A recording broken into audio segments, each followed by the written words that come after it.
जय श्री राम मित्रों। निस्साक चैप्टर आपणु पूर्ण थाय छे। नवुं चैप्टर आवशे, चैप्टर नंबर 3 श्रेणिक। 16मो दिवस। आ बे चैप्टर एकबीजा पर आधारित छे। आ चैप्टर में निस्सायकना दाखला श्रेणिकमां छे अने श्रेणिकना दाखला निस्सायकमां छे। એટલે આપણે અમુક દાખલા શ્રેણિકમાં નિસ્સાયકના પણ આવશે। ચલો હવે શ્રેણિક એટલે શું ધ્યાન રાખજો। તો નિસ્સાયકમાં શું હતું, તો આપણા જે ઘટકો હતા, ધારો કે આ રીતનું લખતા હતા 1 2 3 4, તો આનું આપણે સાદરૂપ આપીએ અગ્રવિકર્ણ માઈનસ પ્રતિવિકર્ણ, એટલે 4 - 6 બરાબર -2। તો આ જે ઘટકો છે, આ ઘટકોની લંબચોરસ કે ચોરસ ગોઠવણી કરવાની। ધારો કે આવું લખું 1 2 3 4, તો જે ઘટકો છે એની મેં લંબચોરસ કે ચોરસ ગોઠવણી। જો હાર અને સ્તંભની સંખ્યા સરખી હોય તો એ ચોરસ શ્રેણિક થશે। અથવા હું આને આ રીતે લખું 1 2 3 4 5 6, તો શ્રેણિકની વ્યાખ્યા કેવી રીતે સમજીશું? તો લંબચોરસ કે ચોરસ ગોઠવણીને શું કહેવાય? શ્રેણિક કહેવાય। તો ઘટકોની લંબચોરસ કે ચોરસ ગોઠવણીને શ્રેણિક કહે છે। હવે જે શ્રેણિક છે એના સંકેત બે રીતના આવશે। આપણે આવું લખીએ, શ્રેણિકમાં પ્રથમ હારમાં 1 2 3 4, અથવા એને આ રીતે પણ લખાય 1 2 3 4। તો આપણે આ સંકેતનો ઉપયોગ કરીશું આખા ચેપ્ટરમાં। તો આને શું કહીશું? શ્રેણિક। પહેલી હારમાં 1 2, બીજી હારમાં 3 4। તો વાસ્તવિક સંખ્યાઓની લંબચોરસ કે ચોરસ ગોઠવણીને શ્રેણિક કહે છે। હવે જે શ્રેણિક છે એને કેપિટલ લેટર વડે દર્શાવાય। એટલે હું લખીશ શ્રેણિકમાં 1 2 3 4। આ શું આવશે? શ્રેણિક A બરાબર 1 2 3 4। હવે નિસ્સાયકનું જે મૂલ્ય છે એ એક વાસ્તવિક સંખ્યા છે, જ્યારે શ્રેણિક એ વાસ્તવિક સંખ્યાઓની ફક્ત ગોઠવણી છે। હવે શ્રેણિકના પ્રકાર આવશે, એમાં સમાન શ્રેણિક આવશે। તો નવી વ્યાખ્યા આવશે સમાન શ્રેણિકો। તો નવી વ્યાખ્યા ધ્યાન રાખજો, સમાન શ્રેણિકો। તો સમાન શ્રેણિકોનો અર્થ શું થશે? ધારો કે આવું લખું, શ્રેણિકમાં sin square theta plus cos square theta 0 0, sec square theta minus tan square theta બરાબર અહીંયા હું લખીશ 1 0 0 1। તો આનો મીનિંગ શું થયો? જો આ sin square theta plus cos square theta બરાબર શું થાય? 1, અને sec square theta minus tan square theta પણ શું થાય? 1। તો બે શ્રેણિક સમાન છે એવું ક્યારે કહેવાય? તો શ્રેણિકના અનુરૂપ ઘટકો સમાન હોય। શ્રેણિકના અનુરૂપ ઘટકો કેવા હોય? સમાન। તો આ પહેલી હાર, બીજી હાર, પહેલો સ્તંભ અને બીજો સ્તંભ, તો બે શ્રેણિક સમાન થવા માટે તેના અનુરૂપ ઘટકો કેવા થવા જોઈએ? સમાન થવા જોઈએ। તો આ જે શ્રેણિક છે, શ્રેણિક કેવો થશે? સમાન શ્રેણિક થશે। હવે શ્રેણિકના પ્રકારમાં હર શ્રેણિક આવશે, સ્તંભ શ્રેણિક આવશે। હવે એક વસ્તુ ધ્યાન રાખજો। ચલો હું શ્રેણિકમાં આ રીતે લખું, આ જે શ્રેણિક છે એમાં 1 2 3 dot dot dot up to m। તો આ શ્રેણિકની પહેલી હાર, બીજી હાર, ત્રીજી હાર, કઈ હાર આવશે? n ની હાર। અહીંયા આવશે 1 2 3 dot dot dot up to m। તો આ જે શ્રેણિક છે એમાં m હાર છે અને n સ્તંભ છે। આ શું દર્શાવે? હારની સંખ્યા। અને આ શું દર્શાવે? સ્તંભની સંખ્યા। હવે પહેલો ઘટક આ બેનું કોમ્બિનેશન, એટલે a1 1 આવશે, બીજો ઘટક a1 2, a1 3, છેલ્લે આવશે a1 n, પછી આવશે a2 1, a2 2, a2 3 dot dot dot a2 n। અહીંયા આવશે a3 1, a3 2, a3 3 dot dot dot a3 n। અહીંયા આવશે am1 am2, આ બેનું કોમ્બિનેશન, તો કયો ઘટક બનશે? am2। અહીંયા આવશે am3 dot dot dot amn। તો આ જે શ્રેણિક છે એ શ્રેણિકમાં ધ્યાન રાખજો. હવે બે શબ્દો અગત્યના આવશે, હર શ્રેણિક અને સ્તંભ શ્રેણિક. તો આ તમારો હર શ્રેણિક થશે. જો આ હર શ્રેણિક થશે. તો હર શ્રેણિક તો હર શ્રેણિકમાં આવું થશે. જો A11 A12 A13 dot dot dot A1n. તો આમાં હર કેટલી છે? 1 અને સ્તંભ કેટલા છે? n. તો આને શું કહેવાય? હર શ્રેણિક કહેવાય. એ રીતે આ જે ભાગ છે ને, આટલો ભાગ, એ તમારો સ્તંભ શ્રેણિક થશે. તો સ્તંભ શ્રેણિક કયો થશે? A11 A21 A31 dot dot dot AM1. આ તમારો શું થશે? સ્તંભ શ્રેણિક. તો અહીંયા આગળ સ્તંભ શ્રેણિક તમારો આવો બનશે, સ્તંભ શ્રેણિક. તો આને હું આ રીતે લખીશ, A11 A21 A31 dot dot dot AM1. આ શું બનશે? તમારો સ્તંભ શ્રેણિક. તો હર શ્રેણિક, સ્તંભ શ્રેણિક. પછી આવશે ચોરસ શ્રેણિક. આ શબ્દ બહુ અગત્યનો છે.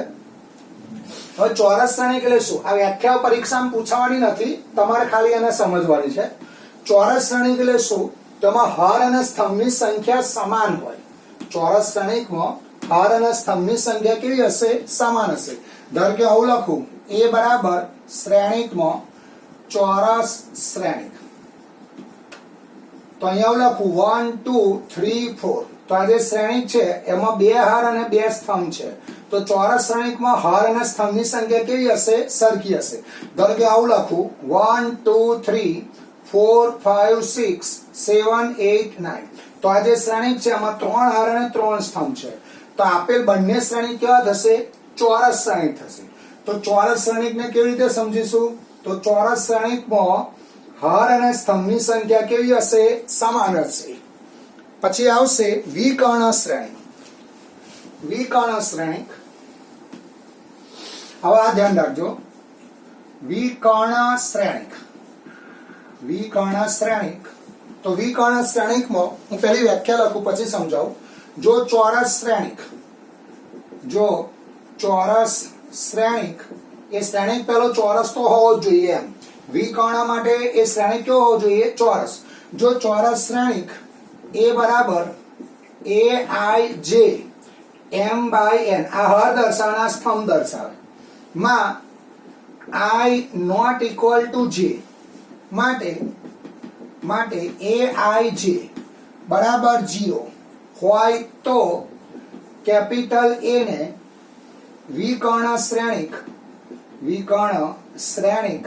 કહે છે. સમજો. હા, જો હવે હું આ રીતે લખું. ધારો કે A બરાબર અહીંયા આગળ આપણે 1 2 અને 3 1 2 3 આ I દર્શાવે, આ ઘટકો I દર્શાવે, અને આ ઘટકો શું દર્શાવે? J દર્શાવે. તો I અને J સરખા ના હોય એ ઘટક તમારો શું બને છે? 0.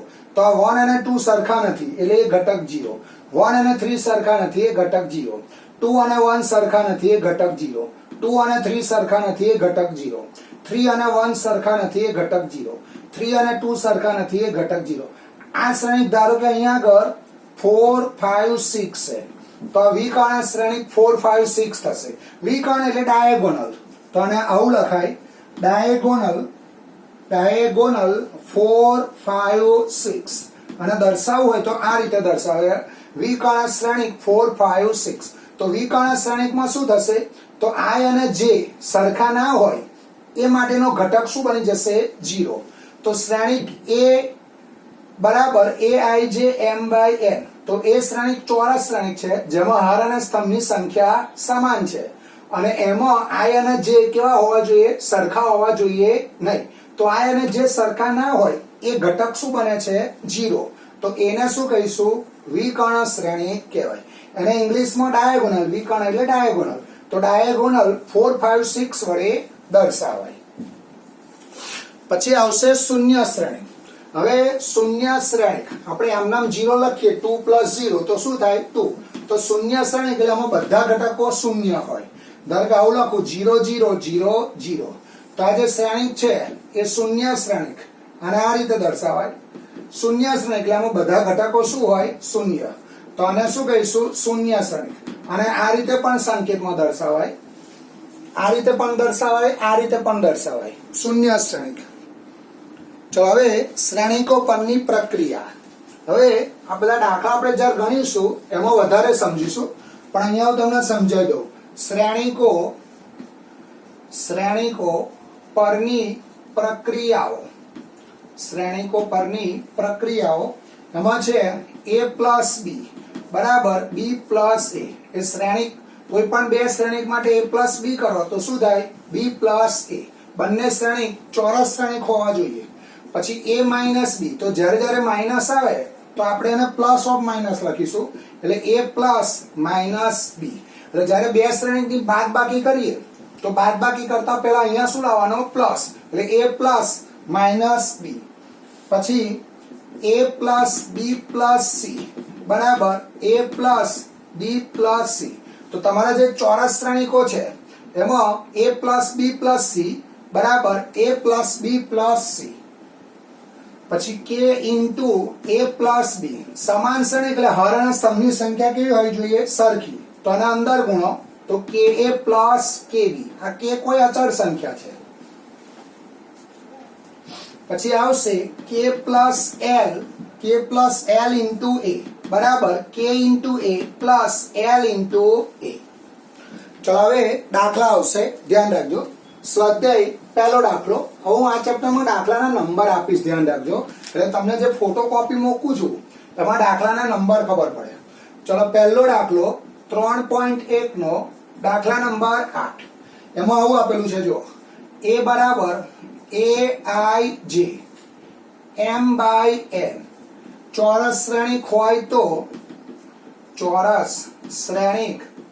હોય તો ખાલી જગ્યા. અને ઓપ્શન છે m less than n, b option m greater than n, c option m બરાબર n અને ડી ઓપ્શન આમાંથી એક પણ નહીં. હવે તમને ખબર છે ચોરસ શ્રેણિકમાં શું હોય? આજે આ m શું દર્શાવે? હરની સંખ્યા. અને n શું દર્શાવે? સ્તંભની સંખ્યા. આ હર દર્શાવે અને આ સ્તંભ દર્શાવે. તો ચોરસ શ્રેણિકમાં m અને n કેવા હોય? સરખા હોય. એટલે જવાબ શું આવશે તમારો? સી આવશે. એટલે જવાબ આવશે m બરાબર n. ચલો પછી એક્સ્ટ્રા આવશે. એક્સ્ટ્રા દાખલો સેકન્ડ, બીજો દાખલો એક્સ્ટ્રા કરી લખું. a બરાબર aij માટે aij બરાબર 0, i not equal to j. તો એ ખાલી જગ્યા શ્રેણિક છે. હમણાં જ આપણે વાત કરી વિકર્ણ શ્રેણિકમાં, યાદ કરો. વિકર્ણ શ્રેણિકમાં i અને j સરખો ના હોય એ ઘટક તમારો શું બને? 0. તો અહીંયા આગળ જવાબ શું આવશે? વિકર્ણ શ્રેણિક. જે વિકર્ણ શ્રેણિક છે એની આ વ્યાખ્યા છે. i અને j સરખા ના હોય એ ઘટક તમારો શું બને? 0. તો એને શું કહેવાય? વિકર્ણ શ્રેણિક, ડાયગોનલ મેટ્રિક્સ.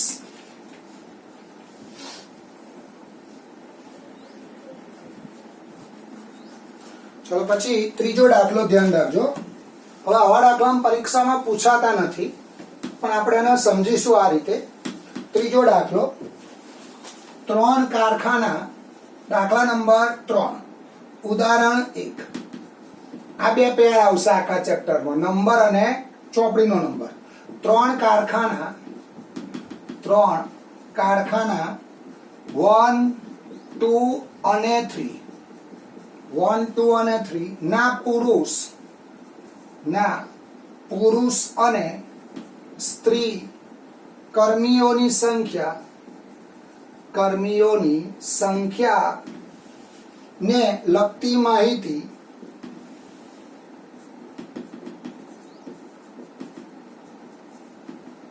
નીચે પ્રમાણે લઈએ. કોષ્ટક બનાવીશું આનું. પુરુષ કર્મીઓની સંખ્યા એટલે પુરુષોની સંખ્યા, આમ કર્મીઓ એટલે કામ કરતા પુરુષોની સંખ્યા. પુરુષ કર્મીઓની સંખ્યા. અહીંયા આવશે સ્ત્રી કર્મીઓની સંખ્યા.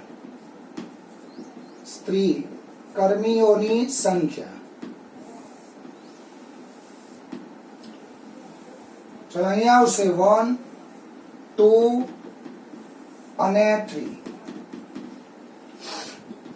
અહીંયા આવશે 30 25 25 31 27 અને 26.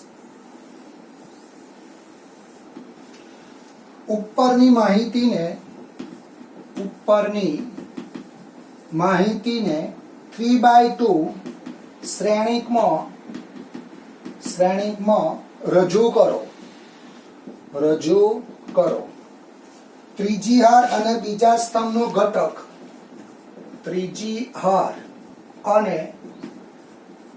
સ્તંભનો ઘટક શું સૂચવે છે?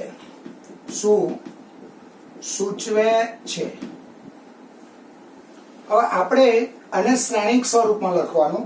તો માહિતીને ધ્યાન રાખજો, માહિતીને અહીંથી જવાબ આવશે તમારો. માહિતીને 3/2 શ્રેણિક સ્વરૂપમાં નીચે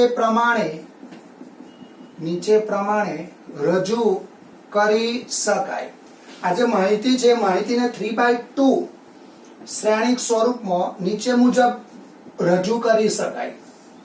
તો અહીંયા આવશે પહેલી હારમાં પુરુષ અને સ્ત્રીઓની સંખ્યા. એટલે આ કારખાનું 1 2 3 અને એટલે અહીંયા શું છે? કારખાનાઓની સંખ્યા અને કર્મીઓની સંખ્યા.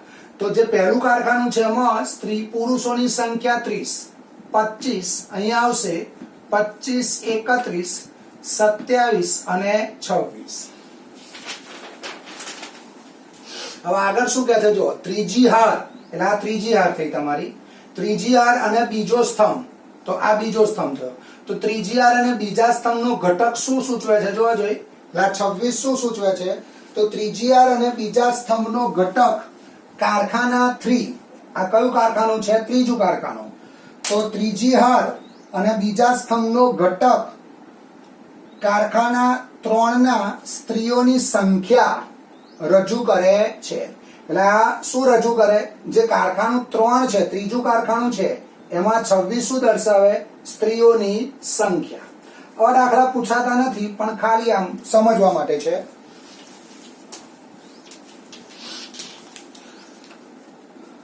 ચલો પછી આવશે ઉદાહરણ 2. ઉદાહરણ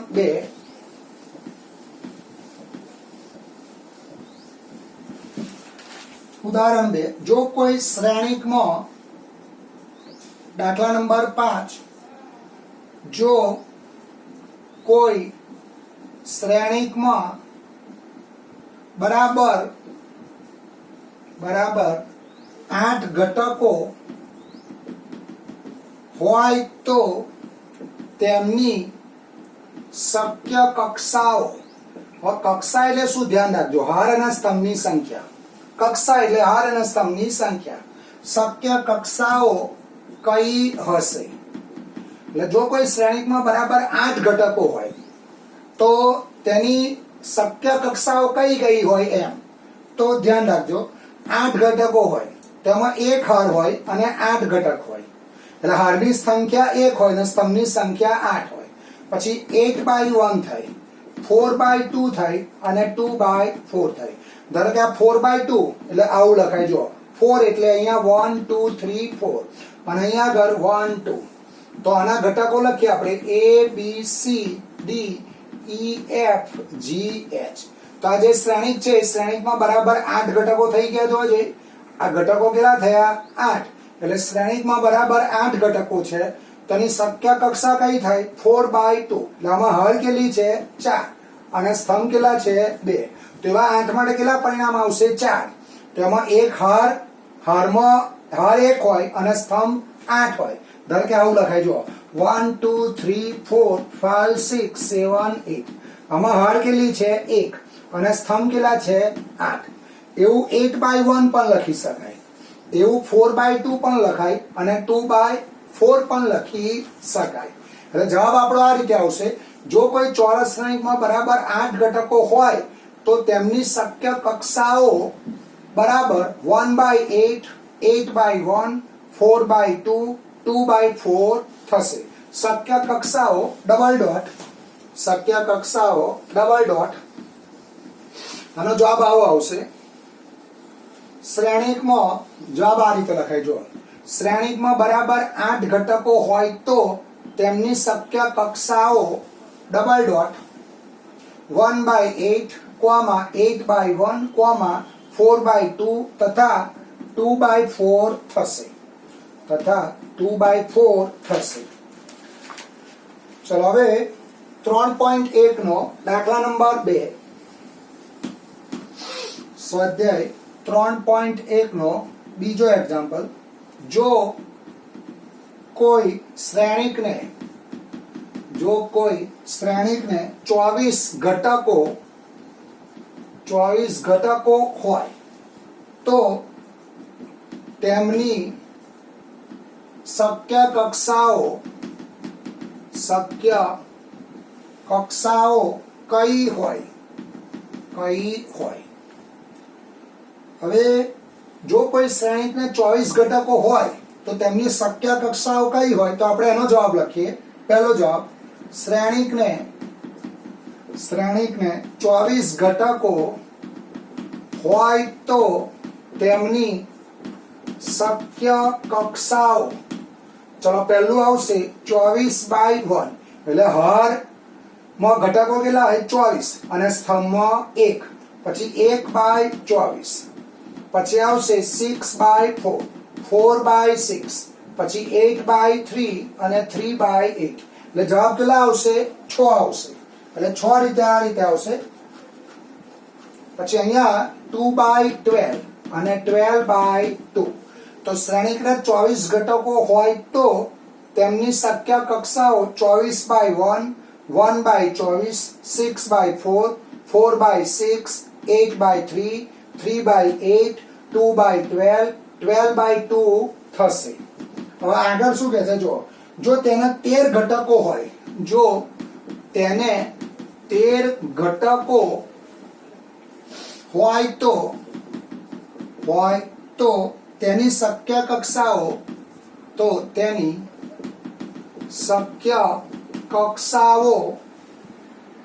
શું થશે તો જો તેને 13 ઘટકો હોય તો તેની શક્ય કક્ષાઓ બે જ આવે 13/1 અને 1/13 તો બીજાનો જવાબ હું અહીંયા આ રીતે લખાવું અહીંયા લખવાનું તમારે બીજાનો જવાબ જો તેને 13 ઘટકો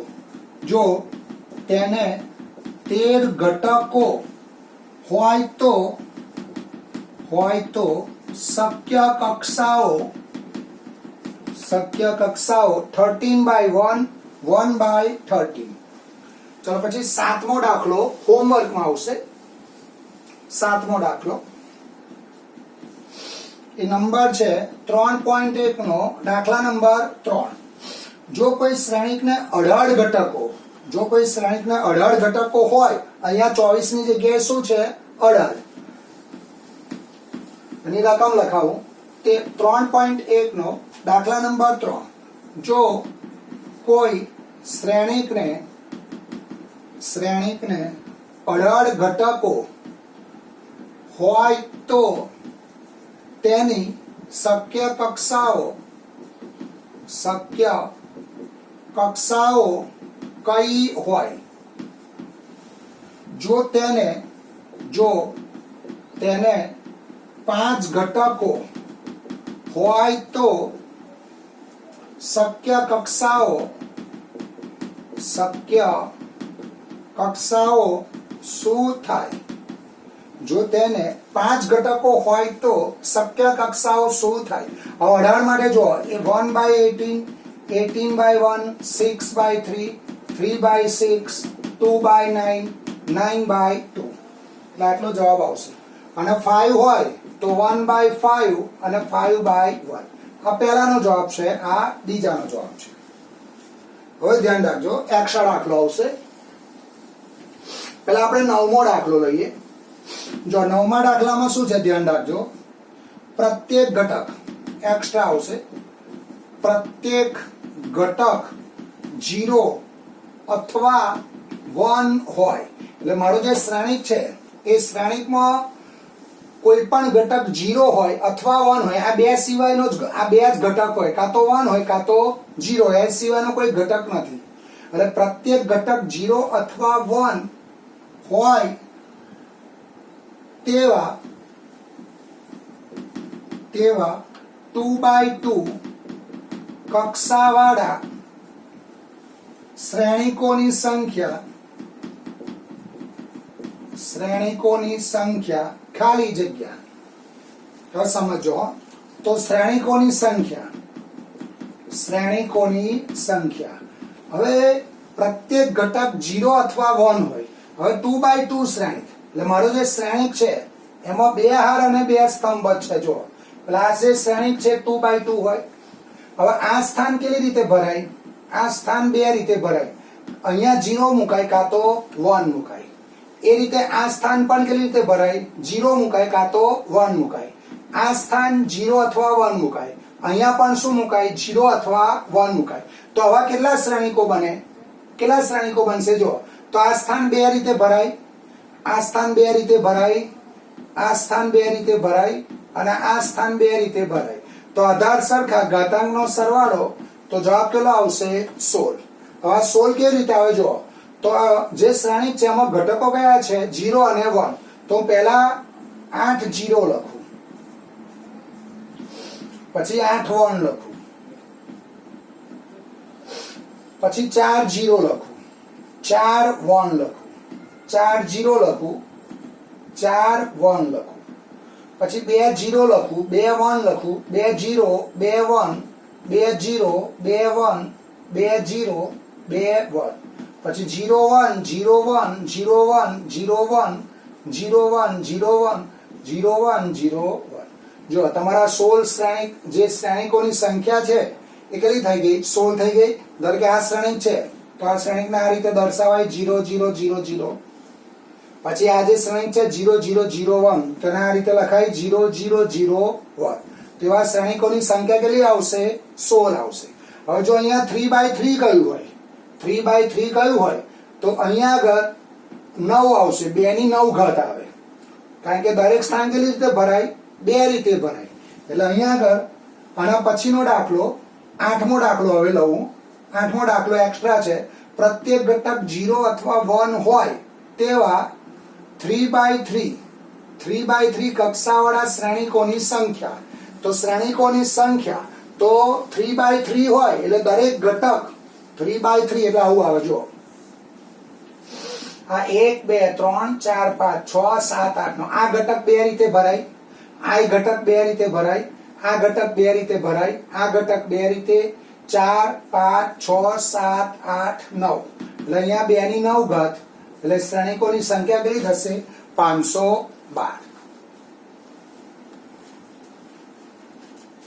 ચલો પછી આવશે ઉદાહરણ 3. ઉદાહરણ 3